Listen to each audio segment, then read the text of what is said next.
طنجرة.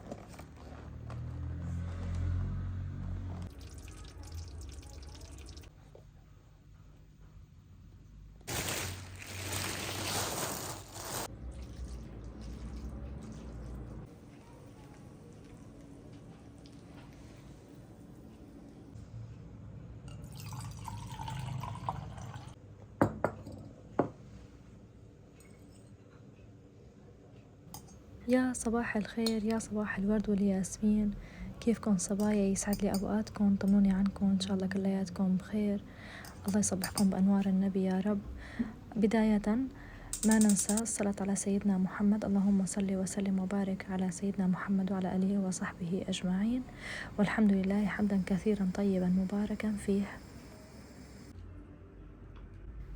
إن شاء الله تكونوا بألف خير. أنتوا عم تشوفوا فيديو اليوم، رجعت لكم بفيديو جديد فيه طبخة جديدة طلبتوها مني من قبل على السوشيال ميديا أني أعمل فيديو طويل، وحضرت اليوم معكم اللي هي معكرونة بالبشاميل. الأكلة اللي عن جد رائعة وكتير. ومشترياتي تجهيزاتي لمشتريات المطبخ، يعني لبيت المستقبل إن شاء الله بسوريا.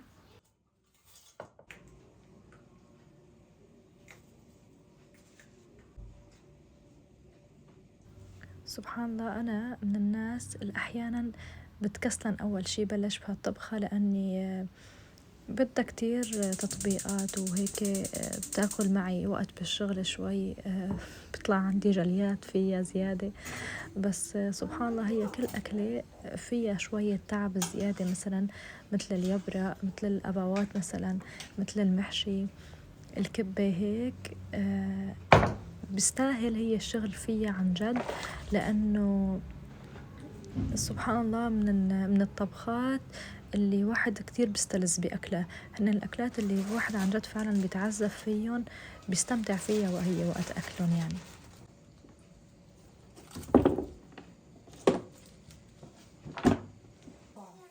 هلا هي بتنعمل بكذا طريقة، بس سبحان الله أنا بحب لها هي الطريقة اللي معتمدة عليها، يعني من تقريبا شي 10 سنين معتمدة على هي الطريقة. بحط لها كل الخضرة الموجود أنا عندي منها، وبعملها بالطريقة يعني مثل بيقولوا المعكرونة التقليدية النظامي، بس بحط لها شوفي توابل بتلبقلها، الخضرة اللي بتلبقلها، وبعملها. في كتير عالم تعملها طريقة البشاميل على طريقة مثلا اللحمة أو الفاروج، بيحطوا لها بصل ولحمة وبحمصوهم مع ملح وبهار، وبطبقوها يعني أحيانا بحطوا لها دبس فلفل، أحيانا لا. بطبقوها نظامي هيك بهالطريقة هاي، بكونوا سالقين المعكرونة، وبطبوا لها بعدين صلصة البشاميل اللي هلا رح تشوفوا طريقتها كيف أنا بعملها، والجبنة، وبحطوها بالفرن. في كتير عالم معتمدين يعني هي الطريقة، بس أنا بحسها بهي الطريقة اللي عم تشوفوها هلا بالفيديو ألذ بكتير، وإلها كذا نكهة، يعني نكهة البندورة مثلا، مع إنه هي حبة وحدة بس عن جد بتعطيها طعمة طيبة، نكهة الفلفل الحلوة، وبحط لها كمان أنا لدع شوي حدة، ومع التوابل عن جد النكهات المتعددة اللي فيها كتير بتعطيها طعمة طيبة.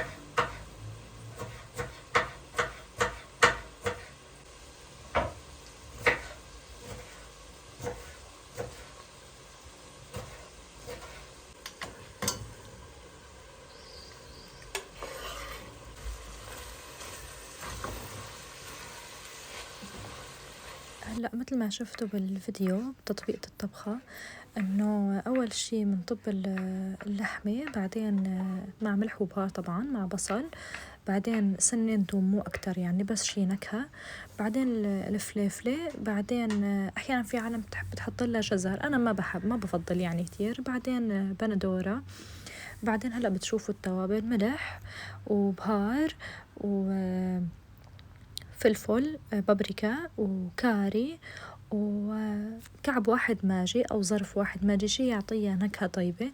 هلأ إذا كانت معمولة بالفروج بصدر الفروج بفضل إني ما ينحط لا، ما بيأثر يعني، لأني خلص بكون أخذت طعمي. بس سبحان الله للمعلومة إني أنا بحبها بالفروج أكتر، يعني بصدر الفروج هي بشكل عام أطيب ألذ. إيه، وهلأ هون عم حط لها معلقة وحدة هي من دبس البندورة. إذا كان في دبس فليفلة كمان بينضاف لها، أنا ما عندي كان فما حطيت لها. بنحركها بنخليها عم تغلي شوي على النار مع بعضها تتعقد، بعدين بنطب لها المعكرونة المسلوقة.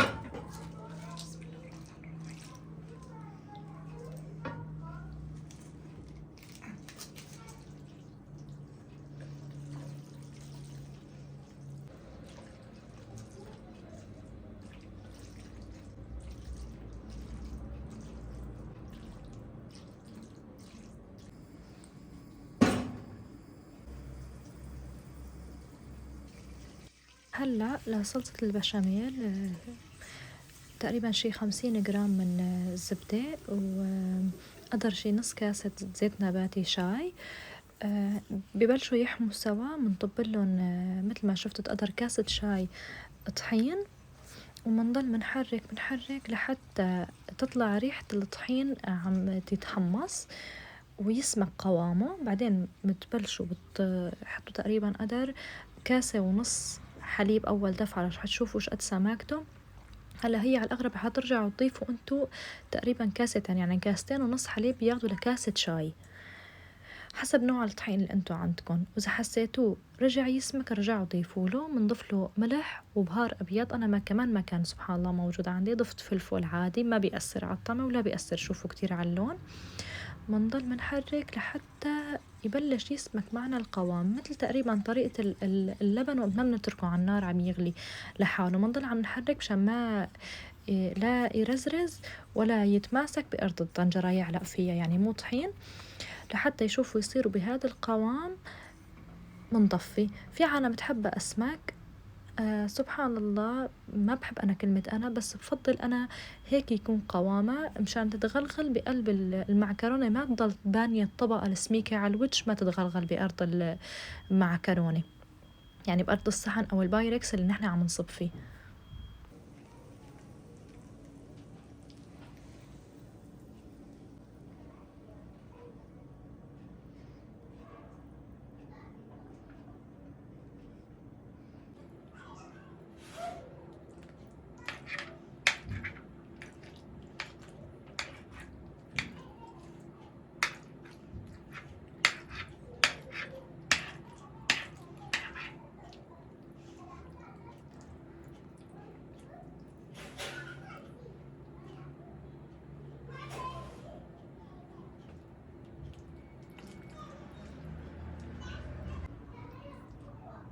هلأ يا قلبي مثل ما شفتوا بالفيديو انه بنحاول بالمعلقة او اي شي نحن عم نصب فيه بنحاول ندخل البشاميل بأرض المعكرونة.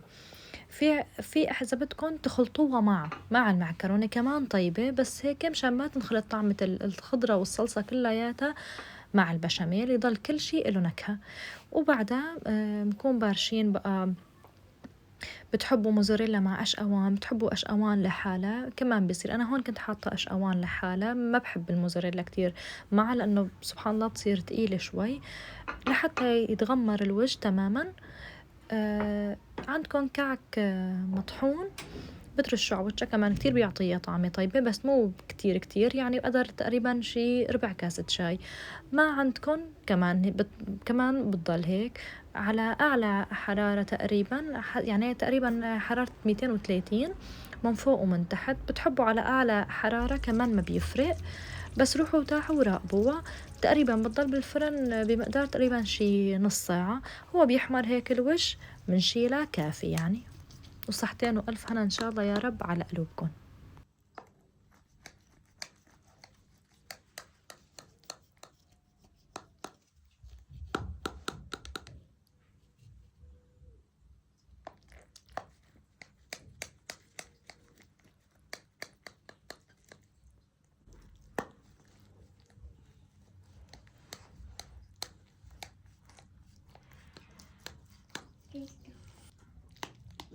اكتبوا لي تحت بالتعليقات رأيكم اللي مجربة بتحبوها ولا لا، معتمدينها طبخة بشكل عام ولا موسمية. أنا تقريبا عندي إياها تقريبا كل شهر شهر ونص لازم يكون عندي معكرونة بالبشاميل، سبحان الله، لأنه نحن كتير بنحبها.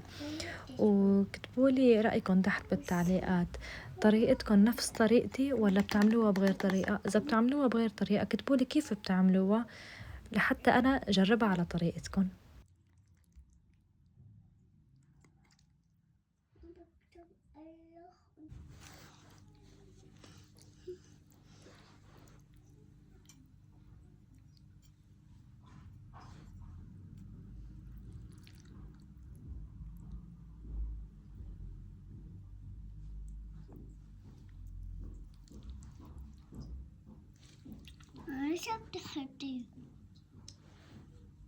وهلأ يا صبايا رح أورجيكم مشترياتي اللي اشتريتها لبيتي المستقبلي بسوريا. يعني عم جهز شوي شوي لحتى يبقى كل ما ألاقي مثلا عرض أشتري بيبقى السعر علي أخف من وقت اللي بشتري كلياته فرد دبل محتاجته. هلأ شوفوا في هيك هاد طقم فنجانين اشتريته إلي يا جوزي.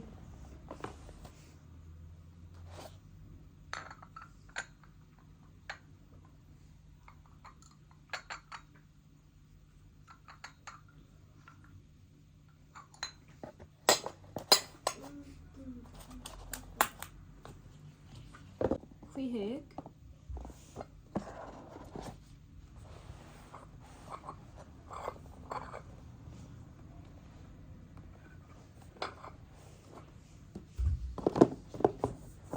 هدول كلياتهم بالعرض اللي عم جيبهم. هاد طقم 6.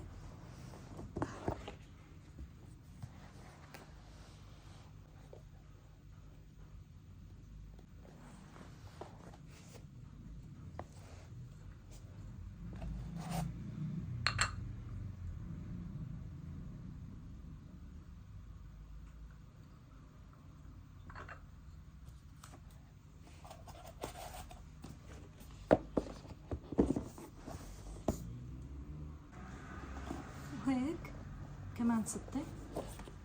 هذا في منه 6 من هاد و6 من هداك، بس أنا حبيت إنه 3 ب3. حبيته كتير، حسيت إنه بكون مختلف أكتر وقت بجيب 3 ب3.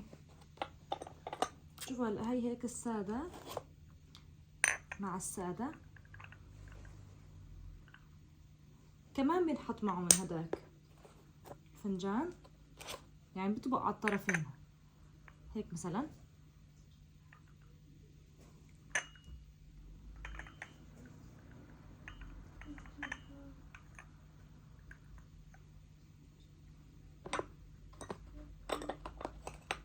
وهيك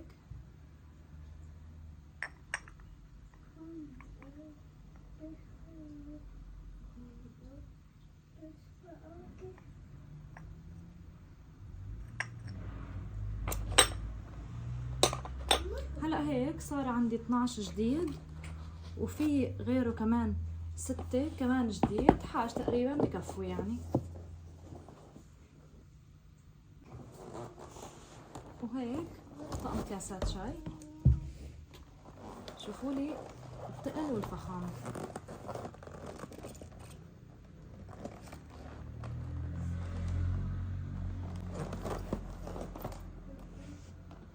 ما رح افتحهم بس رح اورجيكم اياهم كموديل. بيجوا 6 تباسي، هيك 6 تباسي، هاي هيك مع كاسة الشاي.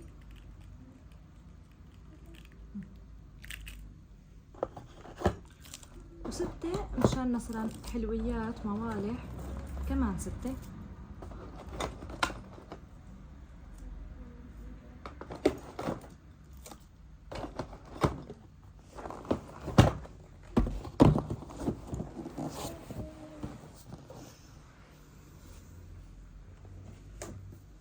اشبت هدول الركاوي.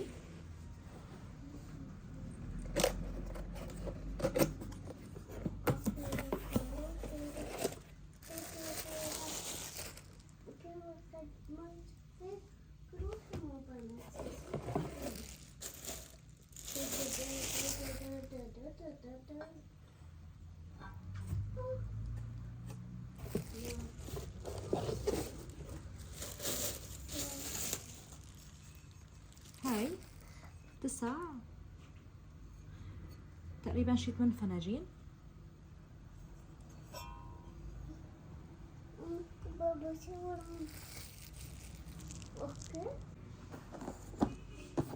هدول طقم زبادي، عندي انا طقمين غيره، بس حسيته انه موديله هيك ظريف، حبيته كمان.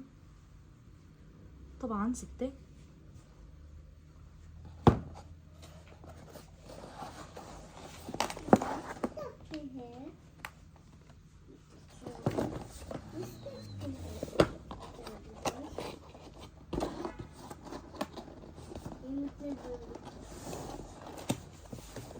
وهاد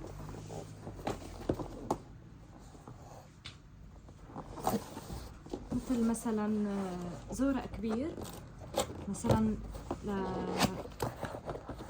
صحن فواكه، مثلا جوة فواكه، او مثلا كبسة فريكة هيك. كمان كتير حبيته.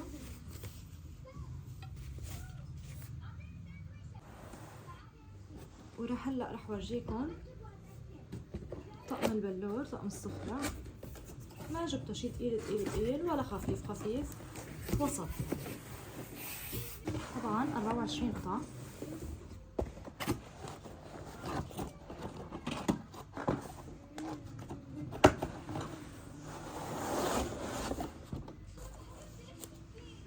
ستة هيك،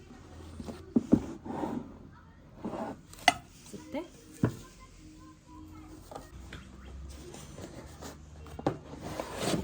صحن سكب.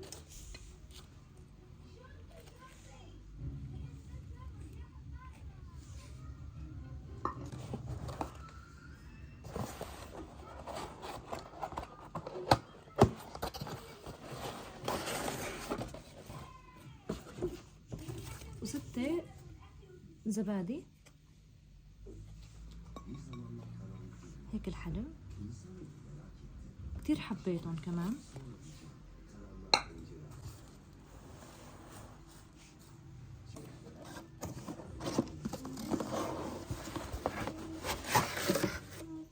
و6 هيك كمان عشان مثلا حلويات، بيتي فور، جاتو، موالح هيك 6.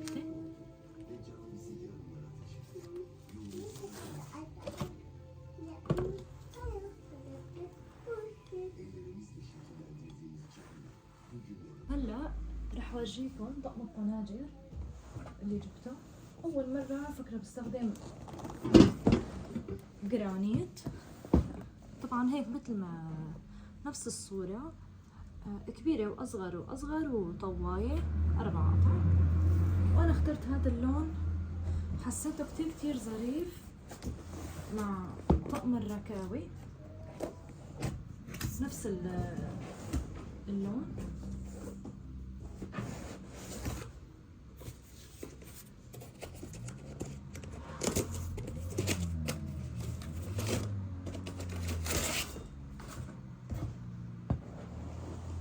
هيك وعنا هيك الطواية هيك حجمها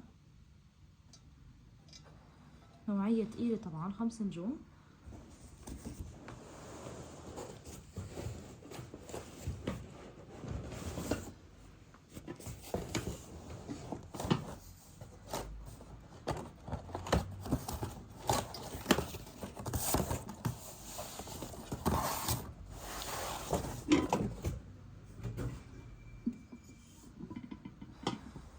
وعنا هيك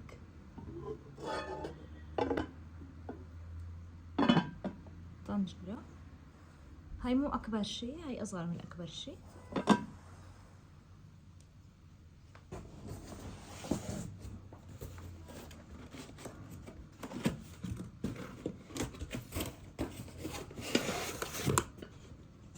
وهي هيك أصغر مقاس.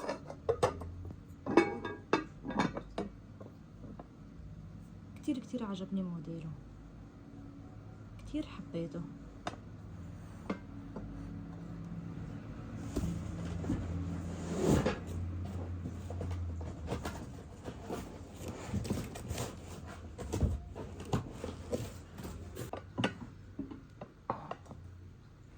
وهي هيك أكبر مقاس. بسم الله. ليكو صبايا، كتير حبيته عن جد. طقم تقيل وفخم، وبإذن الله قال لي إنه صاحب المحل إنه ما بيطلع اللون، وما بيتأثر طبعا بالحرارة، وما بينقحط. طول ما أنا أدير بالي عليه بالمعالق السيليكون ما بيتأثر بالحرارة. وهلا راح اورجيكم اخر قطعة اللي هي للاي الهوائية. صار ضجة عليها كتير كبيرة، وقالوا عليها انه هي كتير صحية، فحبيت اني اشتريها واجربها.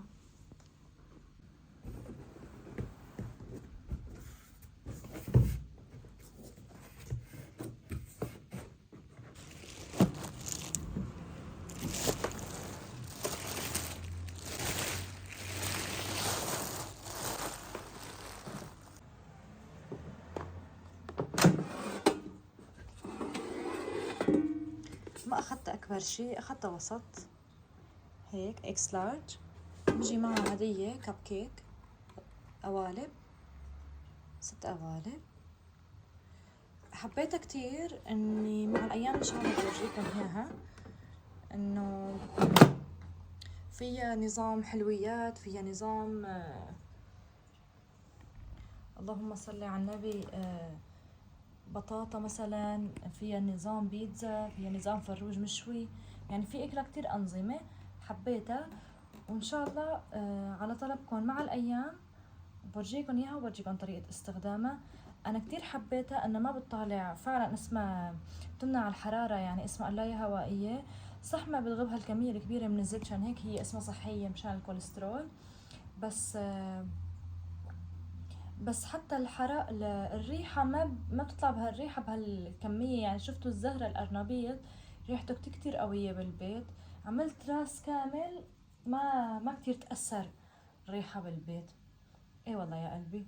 ولهون ورجيتكم هدول البلور. هلا لهون لحد الآن هدول أضر شي تقريبا بالبيت اشتريتهم. باقي القطع اي شي بشتريه يبقى بورجيكم اياهم. كتبولي تحت بالتعليقات اذا حبيتوا هيك نوع من الفيديوهات مثل مشتريات وهيك، بتحبوا هيك شي. وبالتوفيق لكم جميعا يا قلبي، وعقبالا ان شاء الله هيك ما تشتروا كل شي بتحلموا فيه.